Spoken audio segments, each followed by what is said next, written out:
Hello dear students, again Vinay is here to welcome you in the class of Physical Education and Sports Science.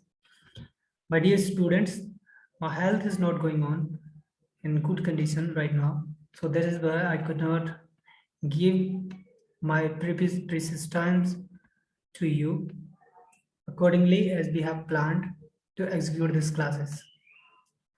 Today I am feeling a little bit comfortable, so I am here with you. Today topic is the type of crouch started in athletics, in which we are going to discuss the various phases of crouch start and the characteristics of various phases. So let's have a look on it. What's this? Why do the athletic put too much emphasis on crouch started while short races? In previous classes, we were talking about the various kinds of races, whether we were talking about short races means sprints, medium races, and long distance races. Okay, in order to continue these classes, by today we will talk on more emphasis on the part of crouch short race, that is crouch start. This is this kind of a start never taken into the medium races or long distance races. It has its indispensable role in short races, or you can say sprint races. How they are? The basic types are crouch started, medium start. Sorry, यहाँ थोड़ा सा ये typing mistake है. Please make it. This is wrong. Okay, so make it. What is this? This is medium. Okay, it's a medium start. Okay, so what is crouch start? Crouch starts having three types: bunch and bullet start. This is very important for uh, very short races like 100, 200, 400, like this. Medium starts, we have already talked about it. Elongated start means all these races, a description was given in previous classes. So today we are going to talk a little bit on the crouch started and its various phases characteristics. So standing start and crouch start, this is really important for standing start. Standing start, that is really important for the middle distance or long distance even. While if you talk about the crouch start, they are important for sprints or short distance run. Okay, for beginner athletes, we always recommend to standing start. Okay, like this, crouch start, or they are really important for the athlete for the competition purpose, or the athletes they having experience. Now, the crouch start stages on the mark, and on the mark position, what we consider too much, these are, okay, look at these pictures in which you will get the clear cut ideas that how you maintain the on the mark phase of crouch start. Both feet are touching to the ground like this. Here you can clear they both the feet hands are clearly visible, and that is knees of rear leg rest on the ground like this. Look at here, rear knee rest on the ground. Okay, यहाँ पे ये आपको देख सकते हैं कि जो rear leg है, जो पीछे वाला लेग है, उसका नी है वो क्या है, वो ग्राउंड पे आपका टच हुआ रहना चाहिए. What is next one? Hand are placed to the ground more than shoulder width apart with the fingers. ये दोनों हाथ के बीच की डिस्टेंस जो है अकॉर्डिंग टू ये बहुत ज्यादा हार्ड एंड फास्ट नहीं है. If you want you can put the difference between both the hands. They may be equal to the shoulder width or more than that as per your comfortability. Head is level with the back, eyes are looking straight down. Look at these. Head is at the back, okay, right, and looking down, right? So this was all about on the mark position. Now we will talk on set position. In set position, the characteristics are as follows. There's heels press forward. Heels press forward. Heel पूरी तरह से press की रहती है किसकी, जो आपके pedals रहते हैं, ठीक है, ये आप गौर से देखिए.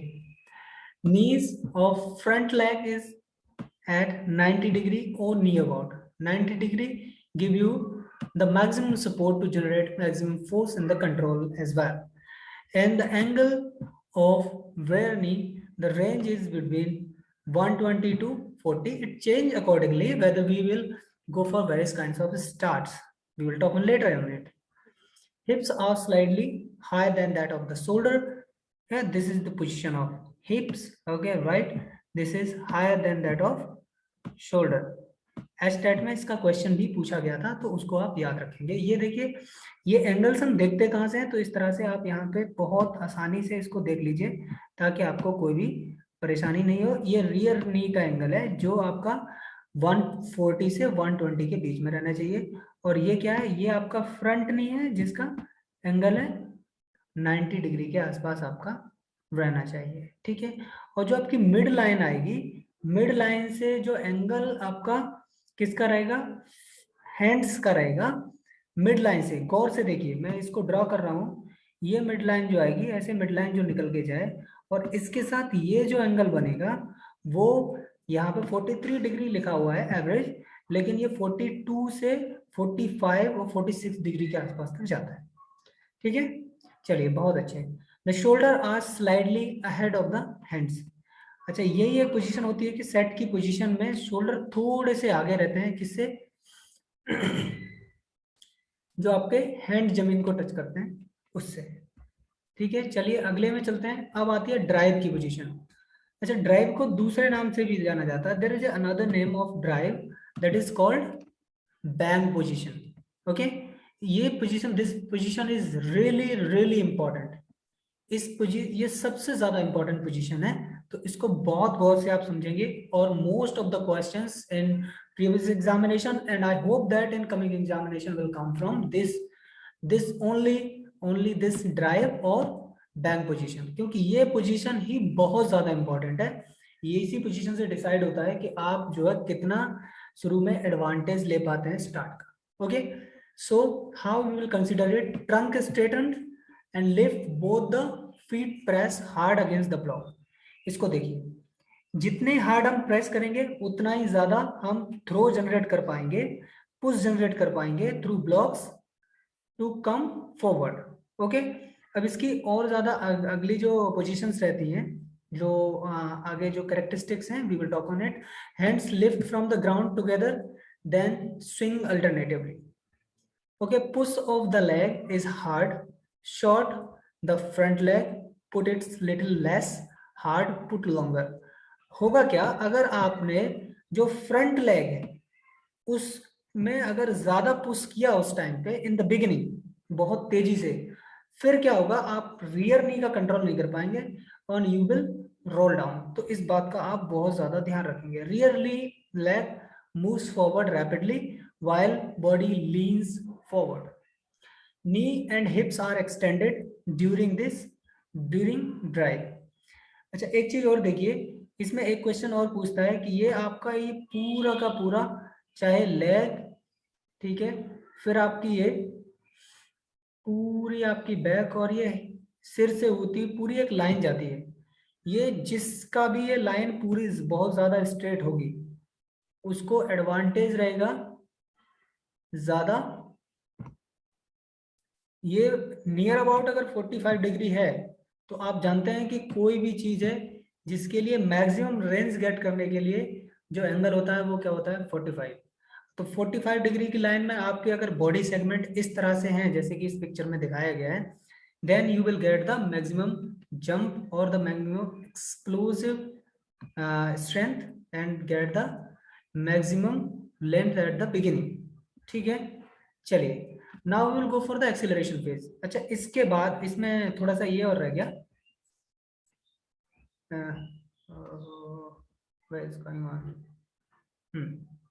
बैंक पोजीशन से पिछला, हाँ, okay done. Now will come for the acceleration. अब एक फेज है जिसमें हम क्या करते हैं, एक्सेलरेट करते हैं। एक्सेलरेट का मतलब ये है कि आपकी जो स्पीड है वो थ्रू टाइम बढ़ती चली जाए, that is acceleration.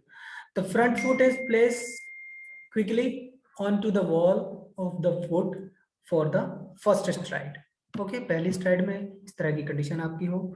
Forward lean is maintained. अब होगा क्या कि ऐसा नहीं है कि आपने जस्ट फर्स्ट स्टेप लिया और उसके बाद आपने बॉडी को स्ट्रेट कर दिया। अभी धीमे धीमे बॉडी को स्ट्रेट करते हैं। इसके पीछे what is the reason behind it? Because if you will directly straight your body will cover more surface area to overcome the drag force of or the friction force of the air. Okay, and in this condition you will also not able to get the maximum momentum of or your body weight. तो इन दोनों का आपको benefit जो है वो नहीं मिलेगा। इन दोनों का बेनिफिट लेने के लिए क्या करना है आपको, धीमे धीमे 30 मीटर के अलाउंग 20 से 30 मीटर पे जाते जाते आप क्या करिए, अपनी बॉडी को स्ट्रेट करिए। So lower leg are keep parallel to the ground during recovery. Stride length and the stride frequency increase with increased stride. Trunk straighten gradually after 20 to 30 meters. Now we will talk on the block adjustment, how you will do it manually. कि आप एक beginner हो और being a beginner आप मतलब किस तरह से अपने ब्लॉक्स को सेट करें। तो जहां से स्ट्रेट लाइन है आप उस स्ट्रेट लाइन से एक काम करिए, वहां से फर्स्ट ब्लॉक को 2 फीट की दूरी पे, 2 फुट मतलब नीचे जो फुट है जैसा कि इसमें दिखाया गया है, here from here to here 1 foot and that is another foot, ठीक है। या इसको देख लीजिए आप, इसको अगर जैसे आप क्रॉच स्टार्ट में भी बंच एंड ब्लड ले रहे हैं, तो अगर ये डिस्टेंस आपको कम पड़ती है तो 1 फुट एंड 1 palm रख लीजिए, it will be much more easier for you. Okay, good. So front block is placed on the 1.5 foot length behind the straightening line. Okay, good. The rear block is placed 1.5 foot length behind the front block. Front block is usually set flatter. Rear block is usually set steeper. अच्छा, इन दोनों के पीछे क्या reason है? ये वाला block जो होता है, देखिए इसका जो एंगल रहेगा मैक्सिमम मैं आपको बता दूं कि फॉर एग्जांपल ये आपकी स्ट्रेट लाइन है, ठीक है, और यहाँ पे आपका फर्स्ट वाला ब्लॉक है, कुछ ऐसा मान लेते हैं, ये ब्लॉक आपका ये हो गया, ठीक है। तो इसका जो एंगल रहेगा, इसका एंगल क्या रहेगा, थोड़ा फ्लैट रहेगा। मतलब एंगल अगर इधर से देखा जाए जमीन से तो इसका एंगल जो है कम रहेगा। एंगल, इसका एंगल कम रहेगा तो फिर हम इस वाला जो पैर है हमारा, ये वाला पैर जो है उसका एंगल हमें क्या लाना होता है 90 डिग्री, तो वो 90 डिग्री के आसपास होगा, ठीक है। अगर हम देखो, अगर हम इसको कम करते चले जाएंगे यहाँ पे तो वो 90 डिग्री से हमारा कम या ज्यादा होगा, ठीक है। ये बात आपको मुझे कमेंट बॉक्स में करके बतानी है कि अगर ये जो एंगल, अगर जो फ्लैटर है फर्स्ट वाला ब्लॉक, अगर उसकी फ्लैटनेस को बढ़ाएं तो एंगल बढ़ेगा या घटेगा, ठीक है। दूसरा यही सेम केस है दूसरे के लिए, जो हमारा रियर फुट होता है, जो या फिर जो रियर ब्लॉक होता है, उस ब्लॉक का एंगल भी किस तरह से एडजस्ट होगा, ठीक है। ये इजी सा क्वेश्चन है, ज्यादा कुछ हार्ड नहीं है, तो आप इसका जो डिस्क्रिप्शन है वो मुझे दीजिए। अब चलिए थोड़ा सा देखते हैं बंच एंड ब्लड के बारे में, कि बंच एंड ब्लड के बारे में जो जनरल फेजेस थे वो उसके बारे में हमने बात कर ली। नाउ विल टॉक अबाउट कि हम कैसे कैसे बंच एंड ब्लड स्टार्ट जो है उसको मैनेज करेंगे, ठीक है। तो बंच एंड ब्लड में बहुत ज्यादा चीजें नहीं आती हैं, आप कुछ चीजों को याद कर लीजिए कि बंच एंड ब्लड में एक तो ये रहता है कि जो आपका फ्रंट नी है और रियर नी। अब यहाँ पे फ्रंट ये फ्रंटल नी है और ये आपका रियर नी है। तो आप देखेंगे कि ये जो रियर नी है आपका, ये वाला रियर नी जो रहेगा बंच एंड ब्लड में, ये आपका जो फ्रंटल नी फ्रंटल टो है उसके आसपास रहेगा, ठीक है, या फिर उससे आगे रहेगा, बिल्कुल पीछे नहीं जाएगा, आगे रहेगा उससे, ठीक। अगर डिस्टेंस के उसमें बात करें, if will talk in the form of distance, तो जो फ्रंटल रहेगा वहां से स्ट्रेट लाइन की जो डिस्टेंस रहेगी वो कितनी रहेगी, 16 से 19 इंचेस के आसपास, और टो टू टो डिस्टेंस 25 से 30 सेंटीमीटर। अच्छा, इनको कभी कभी इंचेस में पूछ लेता है, तो आप 18 से 11 इंचेस भी याद रखिए, because your feet are closer and your legs and body are bunches. एक मतलब गुच्छे की तरह बॉडी दिखाई देती है, इसलिए इसका नाम जो है वो बंचेड बुलेट पड़ा है, और इसके पीछे कोई हार्ड एंड फास्ट ऐसा कोई तगड़ा वाला रीजन नहीं है जिसके लिए आप परेशान हो। ठीक है, चलिए एक रिसर्च और है, उस रिसर्च को थोड़ा सा आप देख लीजिए, मुझे लगा कि ये बहुत शायद इंपॉर्टेंट रहेगी, तो that's why I put it here. इसमें ये कहते हैं कि रिसर्च हेनरी एंड इन्होंने क्या बोला इस सपोर्ट में, कि medium start being one that offers the most advantages of to the sprinter. कि मतलब जो मीडियम स्टार्ट है उसका बहुत ज्यादा स्प्रिंटर के लिए क्या रहता है, एडवांटेज रहता है। मतलब चाहे बंच एंड ब्लड का रहे या फिर एलोंगेटेड का रहे, इन दोनों के कंपैरिजन में जो एडवांटेज जाता है वो एडवांटेज किसको ज्यादा होता है, मीडियम स्टार्ट को होता है। अच्छा, आपके लिए क्वेश्चन क्या है, आप कमेंट बॉक्स में मुझे ये कह के बताइए कि जो मीडियम स्टार्ट है उसमें जो स्प्रिंटर होते हैं उनको जो एडवांटेज है वो क्यों है। ओके, आप उसका पर्टिकुलर मुझे फैक्ट के साथ या फिर अपना जो लॉजिक है आपका उस लॉजिकल आप मुझे लॉजिकल आंसर दीजिए, ठीक है। Okay, the medium start compare to other two starts allow, अरे नहीं नहीं ये तो मैंने आंसर ही लिख दिया यहाँ पे, चलिए मैं इसको हटाता हूँ। आप इसमें चीटिंग नहीं करिएगा, देखिएगा नहीं इसको, ठीक है, आपको अपना आंसर लिखना है। Okay, make it promise for me. चलिए now will talk on the medium start. अच्छा, मीडियम स्टार्ट में जो पहले वाला है हमने अभी जो बंच एंड ब्लड किया था उसमें से थोड़ा थोड़ा सा जो चेंजेस होंगे वो ये होंगे कि जैसे ये आपकी जो ये दिख रहा है आपको जो फ्रंटल टो है आपका, इस टो के जस्ट बराबर में ये वाला देखो नहीं आ रहा है इसका, ठीक है। ये एक हो गया, ये जनरल देखने के लिए, लेकिन आपको स्पेसिफिक करना है तो स्टार्टिंग लाइन से 15 से 18 इंचेस जो है वो फ्रंटल टो रहता है, ठीक है, या फ्रंटल ब्लॉक मान लीजिए, ठीक है। और 15 से 20 इंचेस जो है वो टो टू टो डिस्टेंस रहती है। अच्छा, इसको सेंटीमीटर्स में देखोगे तो 40 से 55 सेंटीमीटर के बीच में रहती है, ठीक है। The feet closer together then that the elongated for apart than that the bunch and blood start and it is in the middle. That's why we called it medium start because it is in between of two, दोनों के बीच में, इसलिए इसको ऐसा बोल दिया। elongated start में बात करेंगे तो elongated स्टार्ट में आपको साफ दिख रहा होगा, आपकी जो नी रहेगी, अभी देखो ये जो फ्रंटल जो आपका टो था उसके पहले क्या था, बंच एंड ब्लड में इससे आगे आ रहा था, ठीक है, मीडियम में इसके बीच में आया ये, और ये जो है इससे पीछे चला गया किसमें, एलोंगेटेड में। ये तो जनरल हो गया। 14 से 11 इंच क्या होती है, फर्स्ट ब्लॉक की डिस्टेंस होती है स्टार्टिंग लाइन से। टो टू टो डिस्टेंस इसमें 60 से 70 रहती है सेंटीमीटर में, and 25 to 29 in the inches, ठीक है। और इसमें आपकी इलोंगेट रहती है लॉन्ग जो रियर लेग होता है, तो इसकी वजह से इसका नाम जो है वो इलोंगेटेड स्टार्ट रख दिया है। बाकी इसके पीछे कोई हार्ड एंड फास्ट रूल या फिर कोई भी रीजन ऐसा नहीं है, ठीक है। तो आज के लिए इतना ही, तो जैसे ही मेरी तबीयत ठीक होती है हम और बहुत ज़्यादा क्लासेस करेंगे। आज की क्लास के लिए इतना ही, मिलते हैं अगली क्लास में, तब तक के लिए नमस्ते।